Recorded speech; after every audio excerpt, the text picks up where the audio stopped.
Vamos a hablar de música, de sonidos, de ruidos, de silencios y de cómo escuchamos todo lo que escuchamos.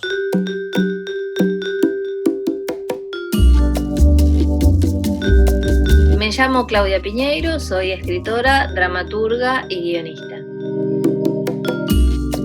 Claudia, ¿tú tocas algún instrumento musical?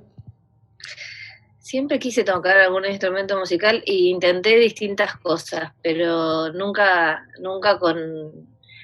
con éxito, digamos, ¿no? O sea, a mí me encanta la música, canté en coros, por ejemplo, fui a clases de canto también, entonces ese instrumento que es el de la voz, lo he logrado manejar en algunas épocas, ahora ya hace mucho que no tomo clases, pero en alguna época lo he logrado manejar mejor.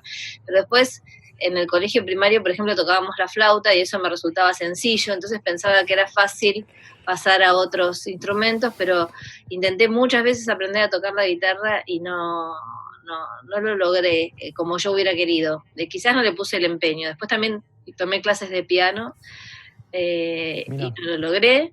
El piano me parece que es mucho más difícil de lo que uno cree, tiene una cuestión de una mano y la otra que hay que saber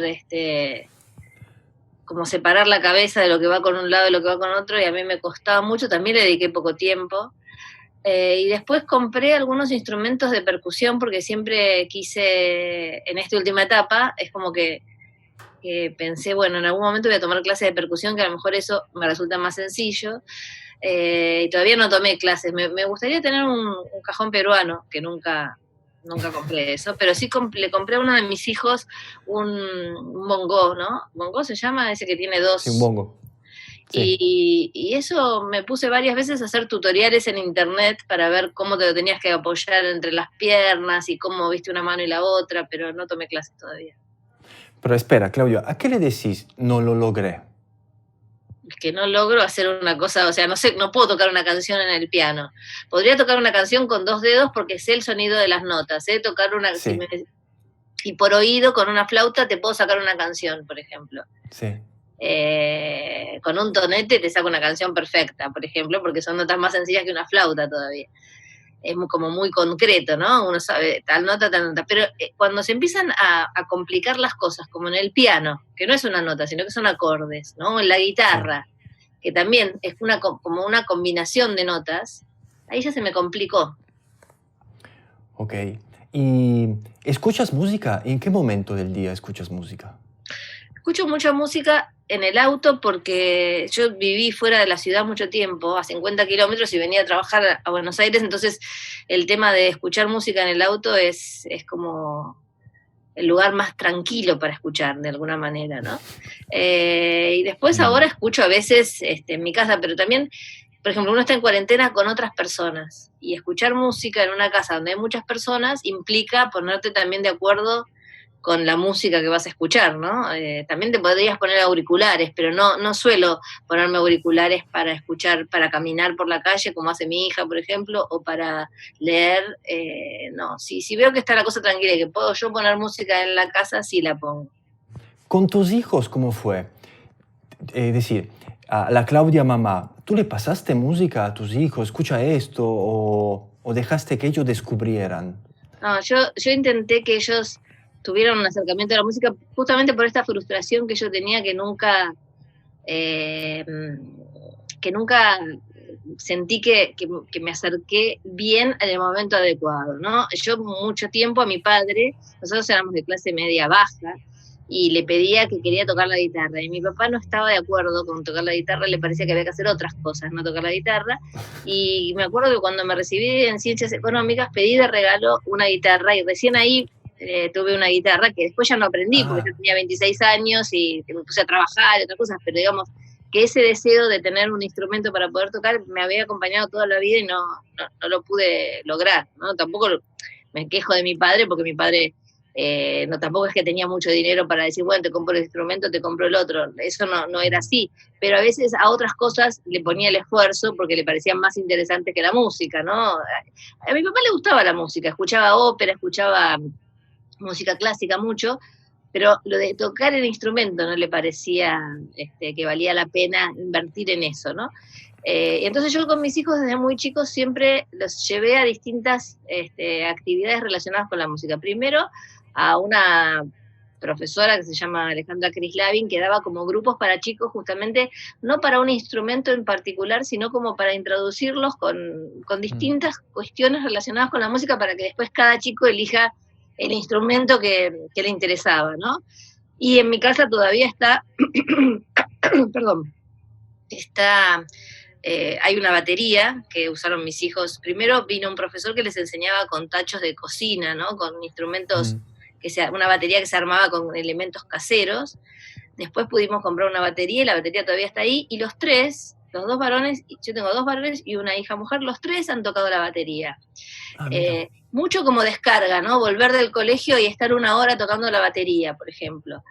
Y tomaron algunas clases, pero digamos, más que tomar clases en serio, lo que después les sirvió también es como venir del colegio y querer despejarse y ponerse a tocar la batería. Y después hay un órgano en mi casa que es un piano que le falta una octava, digamos, ¿no? Suena como un piano, pero le falta una octava, que también los tres han pasado por profesores que les han intentado enseñar eso. Y tocan la guitarra, pero eso no tuvieron profesor. Me parece que fueron como aprendiendo, ¿no? De ponerse con la guitarra e intentarlo. ¿Y tú probaste a tocar la batería, ya que la tienes ahí? No, la batería no. Estos otros instrumentos de mano, más manuales, así más pequeños, sí, pero la batería no. Cuando tú escribes, ¿escuchas música? Antes, hace tiempo atrás, cuando era más joven, escuchaba música cuando escribía. Después me pasó que leí un artículo que decía que para la concentración uno podía escuchar música que no tuviera voz humana, porque si había voz humana te distraía más. Entonces ya me empezó como a perturbar que si ponía música con voz humana, o sea, no sé si realmente me desconcentraba o si me empecé a sugestionar con que me desconcentraba. Entonces empecé a escuchar música sin voz humana. Y los últimos tiempos yo siento que me desconcentro bastante si escucho música. Entonces, cuando estoy escribiendo no escucho música. No me molestan los ruidos, yo puedo ir a un bar a trabajar, por ejemplo. Pero si escucho música, es como que me dan ganas de escuchar la música. Y entonces no me cuesta concentrarme en lo que estoy escribiendo. ¿Y hay alguna novela tuya que ha sido atravesada por alguna música especial? Es decir, que escuchaste mientras la escribía. Hace mucho tiempo, cuando todavía no tenía libros publicados, me acuerdo que escribí cuentos todo el tiempo escuchando. Puede ser lo que voy a decir, porque te voy a decir una cosa que a lo mejor... A ver. Una ópera de Lito Vitale, ¿puede ser? Que tiene un nombre raro. Me parece que hay una especie de ópera relacionada con el mundo aborigen o de los pueblos originarios.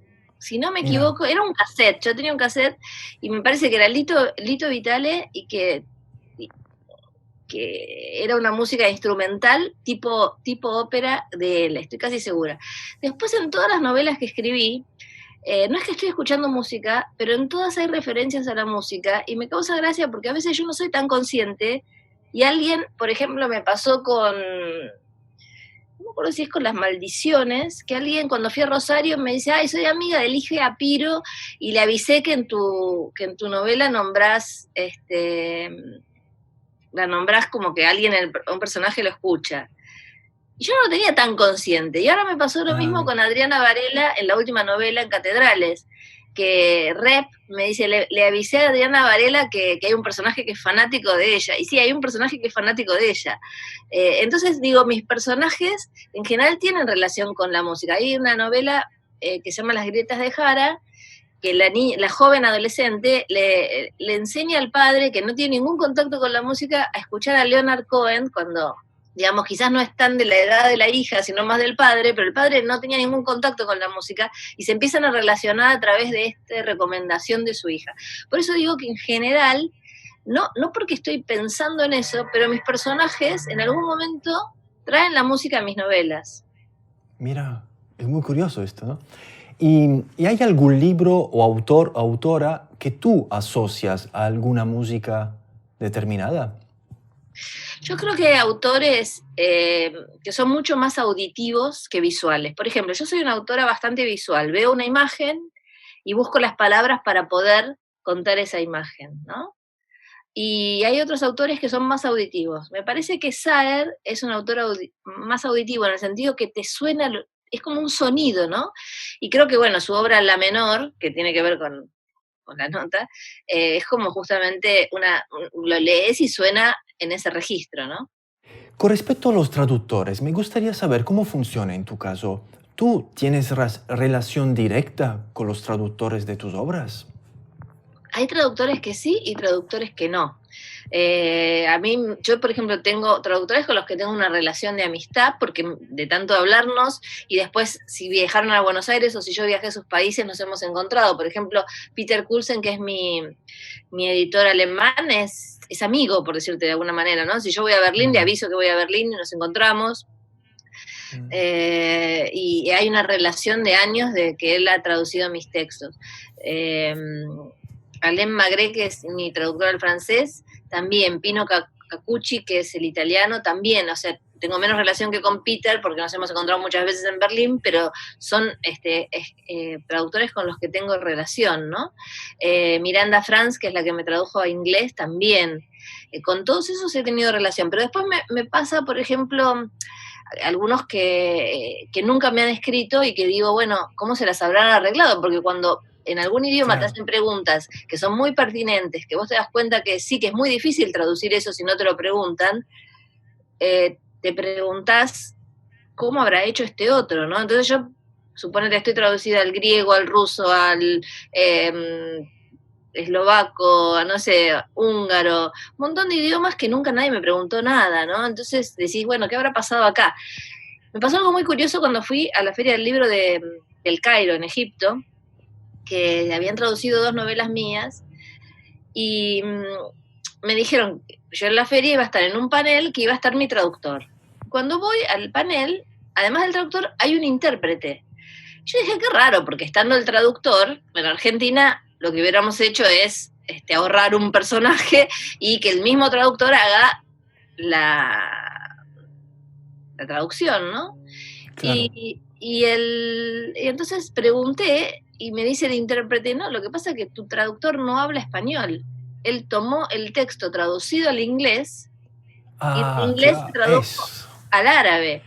Y es algo que Eso en quería algunos saber. países todavía es muy común. Cuando hay una lengua que no es tan conocida, toman una traducción hecha, pero entonces ahí se suman errores, porque digamos, si el traductor del inglés cometió algún error, se replica en Sí. la traducción al árabe, ¿no? Es una pena, pero bueno. Error, sí, error o versión. Sí, o Es gustos, o lo que decir, sea, ¿no? claro, el giro de Tal la, cual, absolutamente.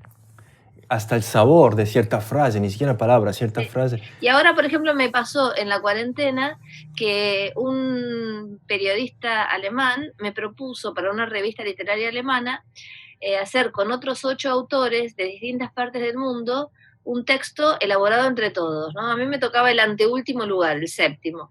Entonces vos recibías el texto que habían hecho otros 6 antes, Ah, wow. continuarlo, y en mi caso continuarlo para que llegue a un final el último, o sea, era como encauzar todo esto.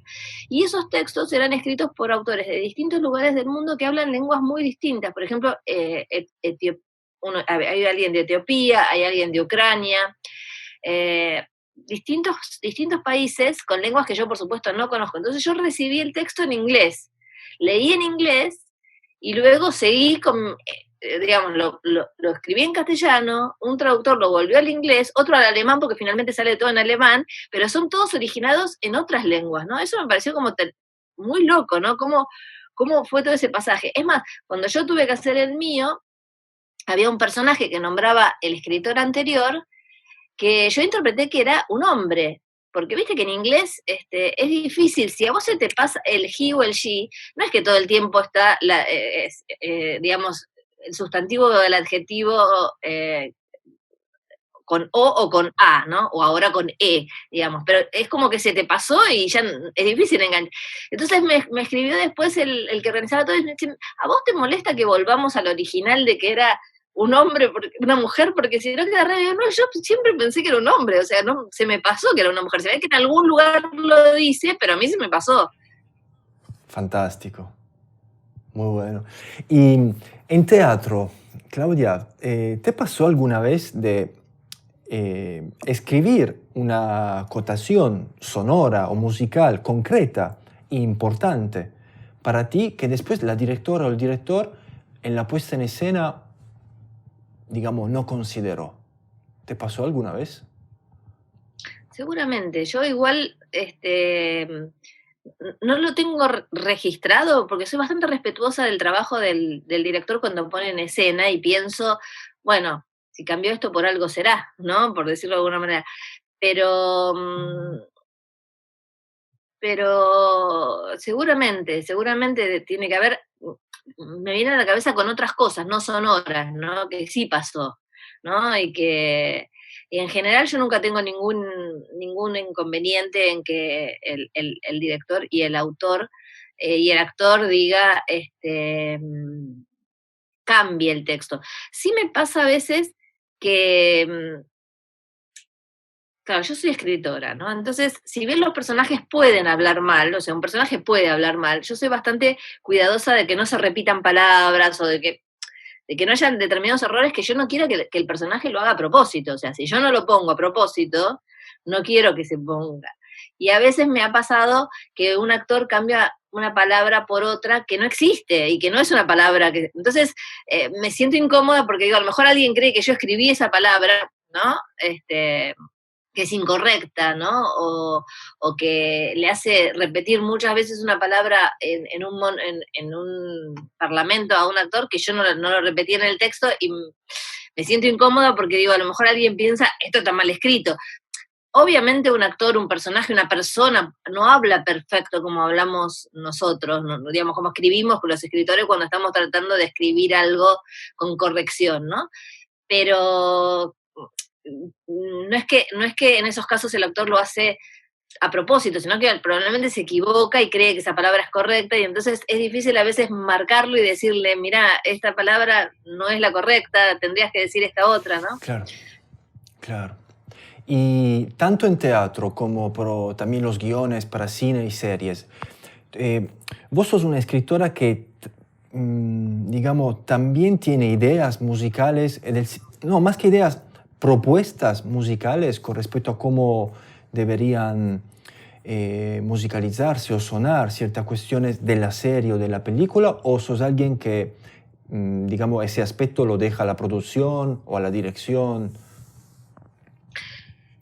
A veces sí, a veces me aparece y me dan ganas y lo propongo, pero por ejemplo, ahora trabajando con Marcelo Piñeiro para una serie que se llama El Reino, que estamos haciendo para Netflix, que ya se grabó con, no sé, una tercera parte, una cuarta parte, quizás más, ¿no? De los capítulos que ya están escritos y que se seguirá grabando cuando se levante la posibilidad de grabar con los protocolos nuevos que habrá a partir de la pandemia.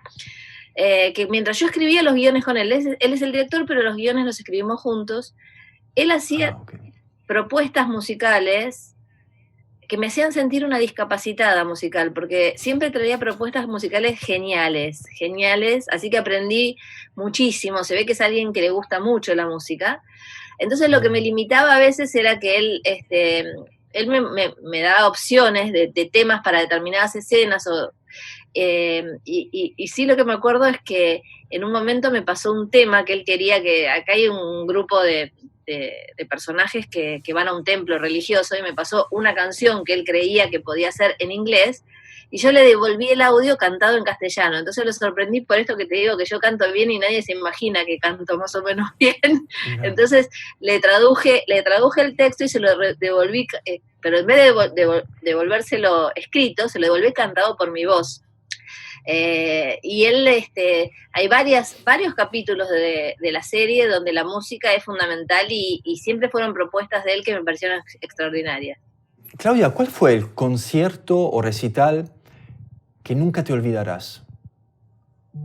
Mira, hay un concierto o recital que no me voy a olvidar por cuestiones que van más allá de lo musical, ¿no? No sé desde cuándo estás vos en la Argentina, pero en el 88 hubo un recital de Amnesty en la cancha de River, si no me equivoco, y es el recital famoso donde Sting y Peter Gabriel cantaron, wow. hicieron subir a las madres de Plaza de Mayo y cantaron Ellas Bailan Solas, ¿te acordás? Que eso seguramente lo habrás visto en YouTube, en un montón de lugares. Sí, fantástico. Y ese recital de Amnesty, que digamos cuando sentimos que se podía ir al recital, ya era impresionante que íbamos a ir a ese recital con esos cantantes, con esos artistas, y además cuando pasó eso en el escenario, ¿no? Fue como inolvidable. Wow. Y en tu WhatsApp, viste que cada uno tiene una especie de frase o cosa. Yo, por ejemplo, tengo una bandierita de la Argentina. ¿Tú tienes audio? No, por favor, gracias.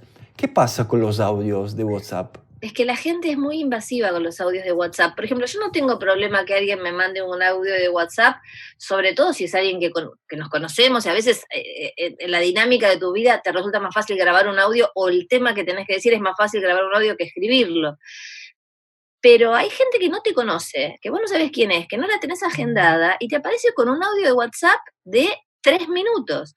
El otro día, hace un tiempo, una persona que conozco y que abusa de los audios de WhatsApp, me graba un audio de WhatsApp y me dice, ¿para qué sigo en otro? Porque no me gusta grabar audios largos. Y cuando miro ¿sabes cuánto tenía ese audio de WhatsApp? 7 minutos, 7. 7 minutos de audio WhatsApp, y dice, espera que te sigo en otro porque no quiero grabar audios largos. Entonces, es como que, primero, hay lugares donde vos podés mirar un mensaje así y seguir en una conversación, pero vos no podés escuchar un audio, ¿no? Entonces la persona te dice, ay, contestame el audio. Y vos estás, a lo mejor yo estoy con vos, y si es algo urgente hago así, miro, pero un audio no lo puedo escuchar. Entonces, lo que quiero con ese mensaje es reducirlos a lo mínimo posible. Si es necesario un audio, se graba un audio, pero si no, me parece que no corresponde, que es más fácil, bueno, tomate el trabajo de escribir dos, porque además, cuando vos escribís, sintetizás. Vos en la escritura lográs una síntesis que en el audio no, porque empezás, hola, ¿qué tal? ¿Cómo estás? ¿Todo bien por ahí? Y se fue una cosa larguísima. Ahora, en la pandemia, ¿me escuchás bien? Perfecto. En la pandemia, vos sabés que yo volví mucho a los llamados de teléfonos que no estaban sucediendo. Viste que uno no se llamaba. Eso. Y a mí lo que me parece que en esta cuarentena me gustan más los audios que antes, de la gente que quiero sobre todo, y más los llamados de teléfono, porque vos al escuchar la voz podés percibir mejor cómo está el otro, no es como un texto. En un texto es más difícil percibir cómo está el otro. A veces escribís algo y te dicen, ay, estás enojado, y vos no estás enojado, o estás triste y el otro no se da cuenta que está triste, pero si vos escuchás un audio, es otra cosa. Entonces, es un monólogo total. En este momento me parece que es mejor a veces cada tanto comunicarnos con la voz, ¿no? Bueno, yo recibí un audio hace creo un par de años de un amigo cineasta de Ecuador de 17 minutos. No. Y ahí entendí primero la velocidad de la vida que tenemos en Buenos Aires, y después la concepción del tiempo que evidentemente tienen en Ecuador, que seguro es muy distinto que el de Buenos Aires.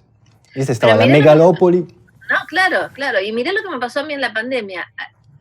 Enseguida que arrancó la pandemia, Samantha Shevlin, que es una escritora extraordinaria, que es amiga mía, me dice, te voy a mandar un audio que le mandé, me parece que a Vera Giaconi, que es otra amiga de ella, donde le leí un texto de Vivian Gornick. Y me manda el audio, y era un audio de 17 minutos también. Pero era maravilloso. Claro, en ese caso era...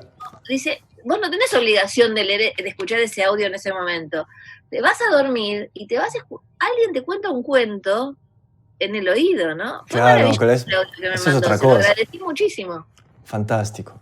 Bueno, vamos al quiz.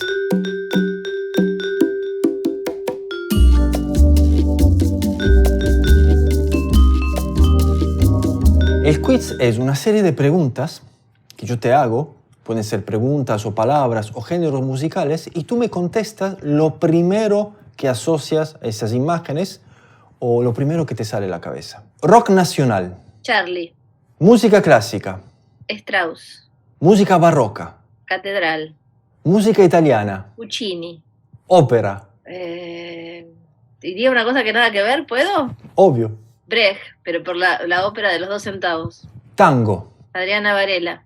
Jazz. Anita O'Day. La radio. Me encanta. Si fueras sorda, ¿a qué recital irías? A uno donde se baile mucho. La voz que más recuerdas de una cantante. Nina Simone. La voz que más recuerdas de un cantante. Julio Sosa. ¿Cuál es la película de la cual te gusta más su banda de sonido? Magnolia. Decime el nombre de un compositor de músicas para películas. Lalo Schifrin. Decime el nombre de un músico de teatro. Ahí me mataste. La voz que más recuerdas de un actor. Alfredo Alcón. La voz que más recuerdas de una actriz. Marilu Marini. La voz que más recuerdas de un o una escritora. Cortázar. Si pudieras ir atrás en el tiempo, viajar en los siglos, ¿en qué teatro irías como espectadora? Iría al Globo. Estuve en el Globo, pero con esa reconstrucción de ahora. Iría al Globo de verdad. Si me dejaran entrar disfrazada de hombre. ¿Por qué? Porque me parece que era una situación social interesante, ¿no? O sea, uno cree que Shakespeare es algo cartonado y eso era teatro popular. Y siempre atrás en el tiempo, ¿qué escritora o escritor de teatro te gustaría conocer? Tennessee Williams. ¿Por qué? Porque, bueno, hoy justo hablábamos con amigos del Zoo de Cristal, de un tranvía llamado Deseo. Son obras de las cuales hay parlamentos que sé de memoria. Y creo que no es casual que yo sepa de memoria parlamentos de algunas de sus obras. ¿Y un escritor o escritora no de teatro? Proust. ¿Y un músico o compositor? Mozart. ¿Y un pintor? Bruegel. Lo primero que piensas si te digo La calle Corrientes. Teatros. Teatro independiente. Abasto. ¿Cómo termina Romeo y Julieta? Mal. ¿Cuál de estos oídos te hubiera gustado tener? ¿Los de María Callas, los de Edith Piaf, los de Violeta Parra o los de Janis Joplin? El de Charly García, que tiene oídos absolutos.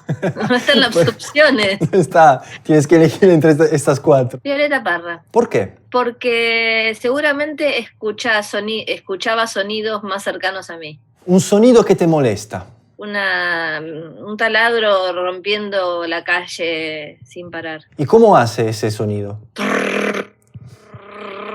Un sonido que te da tranquilidad. El agua corriendo. ¿Cuál ha sido el sonido más característico de tu cuarentena? En el silencio absoluto, ¿no? Porque hay un silencio en la cuarentena, el sonido que rompe todo el tiempo el silencio y que uno hace es el ascensor que sube. Mira. ¿No? Uno está como en silencio en el departamento y de pronto decís, hay alguien subiendo, porque yo ya me imagino una historia, ¿no? Hay alguien subiendo a la casa de alguien por tal circunstancia, etcétera, etcétera. 3 sonidos relacionados a tu infancia. Bueno, mi abuelo que cantaba canciones gallegas, las canciones gallegas de mi abuelo, mi papá que cantaba boleros y la risa de mi mamá. Imita el tono de tu celular cuando te llaman. No me acuerdo, porque la gente llama poco, pero sabés que yo tengo en el WhatsApp distintos sonidos para mis hijos, así sé si bueno, estoy en una reunión y suena algún sonido que sé que es de mis hijos, me fijo qué dice, o de mi pareja también, los demás suenan todos iguales. Pero le puse además el sonido relacionado con cómo son. Por ejemplo, tengo un hijo que es más eléctrico y tiene como un sonido más eléctrico. Tengo uno que le encanta el yoga, entonces tiene unas arpas. Depende la característica del personaje. No me acuerdo cómo no suena el teléfono, porque ya no suenan ring ni nada de ese. Y yo le saqué el común, tengo un iPhone y le saqué el común sonido del iPhone. Así que, no sé, diría... No sé cómo suena. Según tu opinión, ¿escuchas mejor o peor que hace 20 años atrás? Escucho mejor. Y según la opinión de los que te rodean. Nunca salió el tema en particular, pero me imagino que todos saben que escucho bastante bien. Hoy día, ¿preferirías ver cómo escuchas o escuchar cómo ves? Ver cómo escucho, porque no siento que se me haya ido deteriorando el oído y sí siento que se me fue deteriorando la vista. ¿Qué imaginas si te digo el silencio? Bueno, el silencio es fundamental en mi obra porque me gusta mucho una frase de Reinaldo Arenas, un escritor cubano, que dice algo así como que uno escribe para ponerle palabras a silencios anteriores. Entonces yo siento que el motor de mi escritura en gran parte es el silencio, silencios anteriores que hacen que luego yo tengo que buscar palabras para poder explicar esos silencios anteriores. Entonces, para mí el silencio es mi motor de la escritura. ¿Qué es un sonido para ti, Claudia?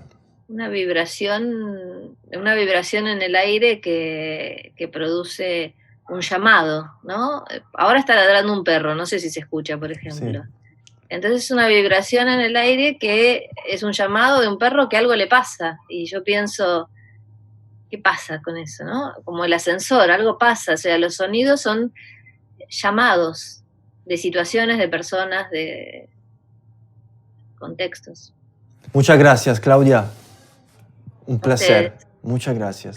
Gracias, Mirko. Hasta la próxima. Gracias, Claudia. Adiós, que les Nos vaya vemos. bien. Gracias, chao.